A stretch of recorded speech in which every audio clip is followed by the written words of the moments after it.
Oke, kembali lagi kawan setara. Tadi kita banyak mendengar soal istilahnya sebab akibat dari konflik di Papua. Jadi terdapat jalan panjang di belakangnya sehingga memicu atau menimbulkan konflik seperti yang terjadi sekarang. Jadi ini based of experience dari Bang Yoris sendiri. Ini pengetahuan wajib bagi kita bersama jika ingin memahami bagaimana konflik di Papua itu secara komprehensif gitu. Jadi nggak sepotong-sepotong sekarang atau itu. Mungkin Bang Yoris ada yang ingin dilanjutkan lagi karena tadi kayaknya ya itu saya juga. bilang Iksan. Jadi begini, kalau kita mengkomentari sesuatu berdasarkan referensi, tapi saya coba memberikan gambaran utuh, tidak panjang, tidak dari mulai proses, tidak perlu. Saya mencoba dari bagaimana proses integrasi. Itu kan fase pertama. Kalau dari proses integrasi itu sudah clear, seperti apa yang kita pahami sekarang bahwa ada resolusi 2504 tahun 69 tentang PPRA itu kan. Kenapa sejak dari proses 61 kita integrasi, 63 mulai proses UNTEA menuju 65 sudah mulai terjadi gejolak. Ya. Ada organisasi Papua Merdeka yang dideklarasi oleh Arogear, Trianus Arogear dan teman-teman pada saat itu semua kemudian ada diaspora besar-besaran dari kalangan intelektual ke Papua New Guinea. Dari tahun 65 itu? Udah mulai. Dari Papua ke PNI. Waktu itu kan PNI belum merdeka, bos. Dia baru merdeka tahun 69. Merdeka itu hampir semua second layer sumber daya manusia itu dari Papua. Papua New Guinea. Iya, dari Papua. Sebab begini, saya mau katakan, jadi kalau kita bilang tentang, kan sekarang orang ribut begini, kenapa IPM Papua terendah, ya kan? Dan angka harapan hidup itu kan base mereka bilang. Saya katakan, parameter apa yang Anda pakai? Harus bisa sebutkan kepada saya. Belanda menjajah Papua, kita harus objektif, ini saya mau objektif ya, Cok. Jadi begini, Belanda menjajah Papua lebih lama daripada menjajah Indonesia. Ya kan? Indonesia tahun 45 udah merdeka, Papua baru integrasi tahun 61, ada space waktu. Tetapi dalam sejarah Belanda menjajah Papua, ada nggak satu universitas yang dibangun di sana? Nggak ada. Integrasi tahun 61, tahun 62 Bung Karno membangun Uncen. Kami semua orang Papua yang sekarang masih hidup itu harus didikan Uncen. Uncen siapa yang bangun? Bung Karno, 62. Ya, saya harus fair di situ. Anda harus berikan variabel. Kalau Anda mau bicara tentang angka kesehatan, Anda berbicara tentang IPN, begitu. Mari kita bicara. Kalau kita bicara tentang kesehatan, saya tanya, zaman Belanda tuh rumah sakit ada berapa? Berapa sih dokter orang Papua? Hanya satu rumah sakit di Dok 2. Dok 2 ya. Sekarang kalau Anda lihat, hampir di semua kabupaten ada rumah sakit daerah. Ada puskesmas, ada dokter yang sudah begitu banyak. Anak-anak muda kita yang sekarang dengan program Otsus 20 tahun beasiswa itu, kita lihat sekarang sudah kembali. Yang PhD dari Birmingham, dari Harvard, kemudian dari Rusia. Saya ketemu banyak sekali, sudah mulai masuk ke sini kan. Ini kan anak-anak muda SDM yang dibangun oleh dana Otsus itu. Kita harus objektif. Tapi dalam sisi kenapa sampai persoalan-persoalan ini masih mengemuka, penolakan Otsus, ya kan, kemudian aksi kekerasan dalam politik, kaitan politik tentang ideologi, kenapa itu terus mengemuka? Ada sesuatu yang salah. Ya, kata kunci menurut saya dalam alam demokrasi itu, pendekatan untuk menyelesaikan konflik apapun itu hanya dengan komunikasi. Ya, ya dialog gitu. Ini yang belum ditemukan. Kan selama ini kalau lihat baik itu yang kita bilang UNLWP, Benny Wenda dan Kementerian Luar Negeri maupun tokoh-tokoh agama, tokoh apa segala macam, hanya minta mereka satu, bukan ruang dialog. Nah, ini yang soal dialog itu, Bang. Kebetulan kemarin kita kan setara bikin rilis pasca ketua MPR bilang yang HAM dikebelakangkan gitu. Nah waktu kita bikin rilis itu, saya telepon wartawan gitu. Jadi kira-kira dia ngomong gini, Setara kan mengutamakan penghentian perselisihan, kemudian masuk dialog di situ. Nah wartawan nanya gini, Mas, dialog itu sudah cukup sering dilakukan oleh pemerintah, tapi kenapa konflik itu masih terus berkepanjangan di Papua? Apakah ini juga ada persoalan karena saya baca beberapa berita online itu katanya masyarakat di Papua, apakah itu tokoh adat atau apa, itu agak berbeda pendapat soal bagaimana mereka terhadap kondisi di Papua. Misalnya ada yang pro dengan konflik itu, ada yang enggak, atau pokoknya ada perbedaan pendapat mengenai itu. Itu kira-kira gimana, Bang? Memang begini, kalau kita lihat kondisi sekarang, ini ada dua kekuatan. Satu yang NKRI harga mati, satu yang Papua Merdeka harga mati kan. Ini ada dua kelompok yang mengkerucut. Itulah kenapa MPR for Papua itu hadir. Hadir sebagai representasi politik maupun daerah untuk menjadi fasilitator. Menjadi solusi, bukan sebagai pemantik. Itu komitmen kami. Nah, bagaimana kita untuk mencapai tujuan itu, kita membuka ruang. Tidak mengenal dia, oh ini OPM, ini NKRI. No. Kita mau berdiri di tengah, mari kita dengar mereka semua dialog. Iya kan? Memang saya sudah beberapa kali ketemu dengan tokoh-tokoh baik di luar maupun di sini. Agak sulit itu bahwa terakhir Desember saya ke Papua. Saya ketemu dengan FKUB, tokoh-tokoh agama. Saya sampaikan begini, pemerintah tuh pasti. Kalau kita bilang pemerintah nggak mau buka dialog. Sementara tadi Pak Mahfud bilangnya kalau Anda dengar sudah dialog banyak, ya dia itu dialog parsial kan yang mereka punya maksud kan.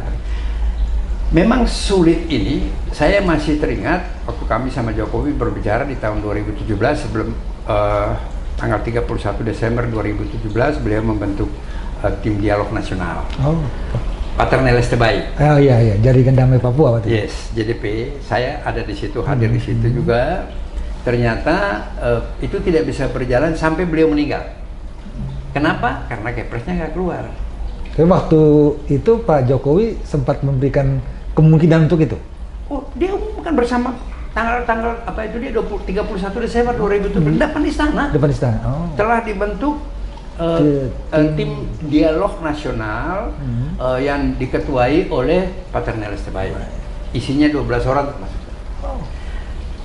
Cuma sampai Paterneles meninggal 2 tahun kemudian, Kepresnya nggak keluar, jadi nggak bisa karena waktu itu dari Polhukam kalau nggak salah yang bilang tidak sesuai dengan. Kalau saya begini, dialog itu perlu. Kami waktu Pansus Papua mengundang Menlu juga katakan, beliau juga sama persepsi kita bahwa penyelesaian persoalan-persoalan perbedaan pendapat ini, terutama yang menyangkut kepada ideologi di alam demokrasi modern ini, tidak bisa dengan pendekatan security approach. Harus pendekatan dialog. Itu clear Menlu katakan itu. Waktu kami kan DPD ada bentuk pansus kemarin kan dan mengundang semua. Itu sama gitu. Nah, itu yang kami sampaikan. Memang agak dilematis juga karena di Papua sekarang saya menyampaikan sama mereka teman-teman bapak-bapak di sana tokoh-tokoh, saya kira kami bisa fasilitasi tentang dialog. Kami itu Forkom Papua. Oke. Sekarang pertanyaannya, bisa nggak dari Papua membuat satu kerangka dialog menurut versi Papua? Bisa nggak? Siapa yang bisa, saya mau tanya? Sulit. Kita lintas generasi aja udah berapa? Udah dari mana? 3-4 sekarang ya. Kemudian kita bicara yang di luar dan di dalam. Kemudian kita bicara irisan adat. Yang ada Mepago, ada Lapago, ada Saireri, ada Bomberai, ada Nima. 7. Siap, ini kan kita harus buat kerangka yang hadir nanti bersama dengan pemerintah. Kemudian siapa yang harus juru bicara, topiknya apa, ya kan? Dari semua. Itulah yang dulu 2018 Pak SBY menugaskan LIPI untuk melakukan riset, kemudian menghasilkan roadmap Papua 4 persoalan bersama-sama dengan JDP. Kalau itu kita konsisten melaksanakan itu ya saya pikir bisa minimal mengeliminir persoalan-persoalan. Karena itu adalah 4 persoalan yang paling mendasar di Papua. Itu nggak bisa jawab dengan keamanan. Tidak bisa. Dan itu bisa menimbulkan interpretasi seperti sekarang saya bilang. Saya memang ikut beberapa kali dan saya baru kembali tanggal 21 dari Timika, dari Biak. Saya ketemu dengan Pangkogap Wilhan, kemudian dengan Forkompinda semua, kita dialog tentang situasi di sana. Ya kan. Memang sekarang itu ada 2 satgas di Papua. Ada Satgas Nemangkawi yang memang khusus untuk menghadapi KKB ini. Kemudian ada Satgas Pinang Siri itu untuk sarana vital. Pengamanan sarana vital. Vital. Ya. Itu kan di bawah kendali Pangkogap Wilhan. Itu Bintang 3, berkedudukan di Timika.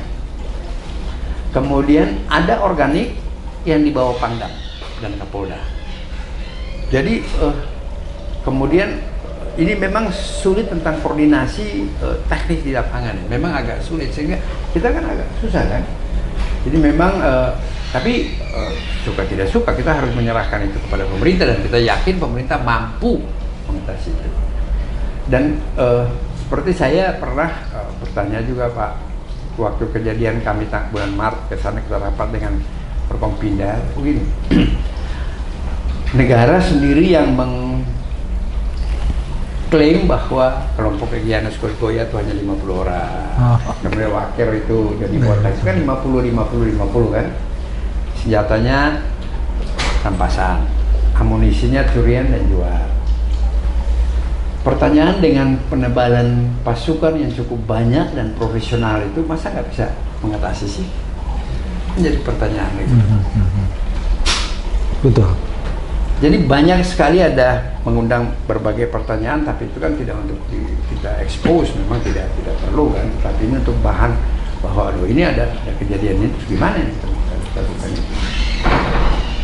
Jadi memang, jadi pendekatan itu kita jangan kalau kita tanya, oh Papua ini secara geografis luas, teknologi sekarang nggak perlu itu. Orang pakai drone bisa lihat, pakai Google kita bisa lihat kan. Ya.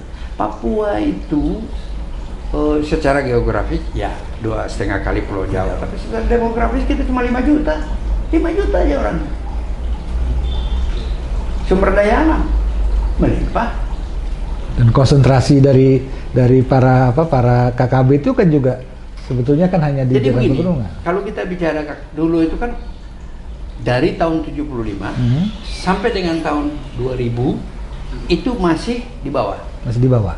Itu yang OPM ini kan di Sereri, Bomberai, Nimha di bawah. Nah, setelah 2008 SBY mulai membuka isolasi dengan pemekaran daerah pegunungan, maka dia bergeser. Nah, dia bergeser yang kita kenal dengan KNPB. Itu kan dia bergeser dan di sana.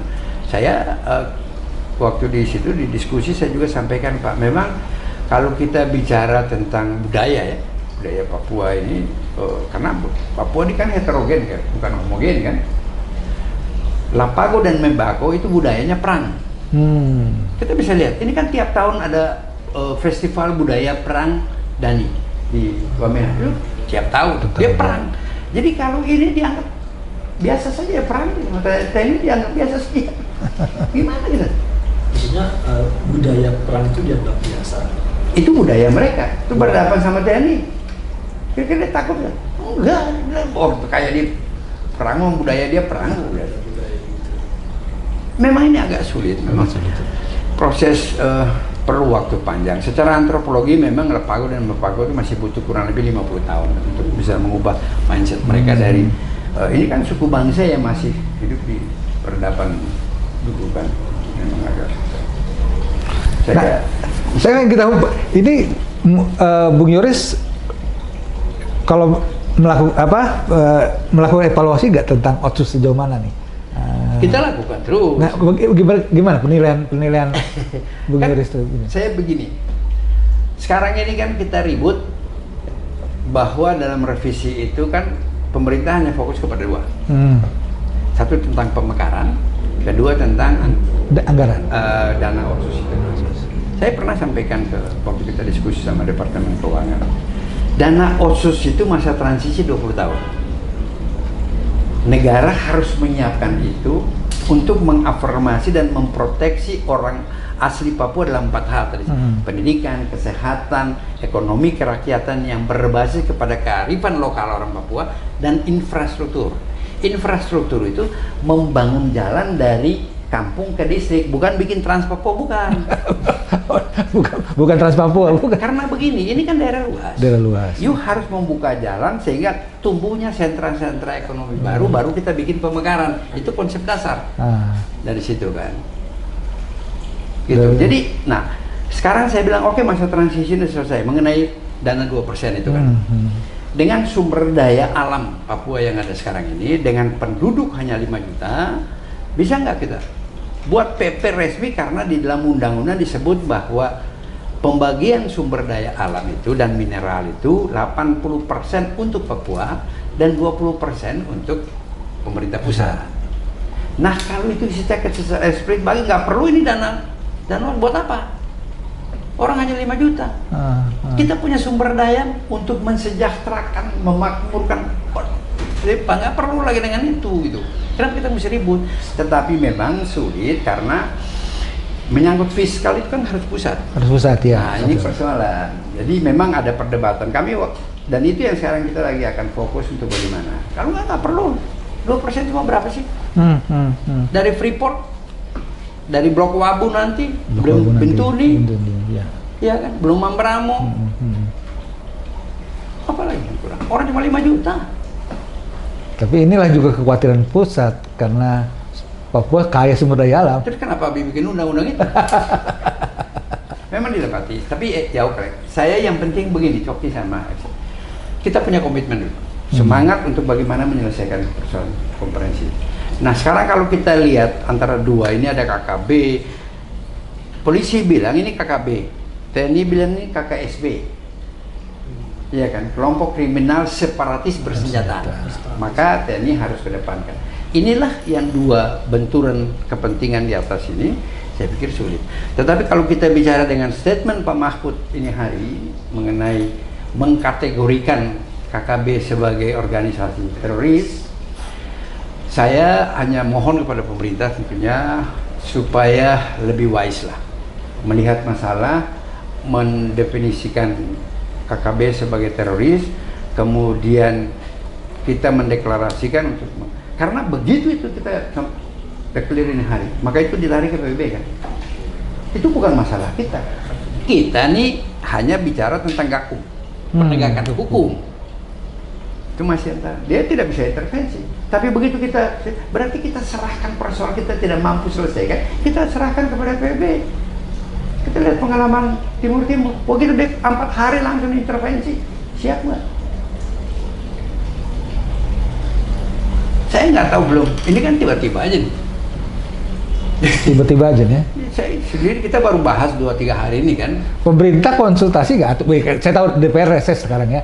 Artinya melalui telepon tanya nggak ke Yuris? Saya pikir, kalau saya waktu Pak Bambang bikin statement itu, kemudian saya rilis itu, yang agak tapi ya? Saya lebih wise karena saya pikir dia kan ketua. Kita harus menjaga dengan coba membalancing bahwa kita memberikan satu data-data objektif aja. Tapi solusinya ya saya pikir pemerintah lebih paham, dan kita masukkan. Tiba-tiba kalau cukup kaget dan prihatin saya kalau kita terus dan ini kan baru rencana mau di masukkan jadi ini teroris ini. Udah, bisa Pak. Tadi nggak Pak. Saya kalau dengar Pak Mahfud bilang kan rencananya kan baru rencana nggak? Udah, bisa itu sudah sah. Sudah ya?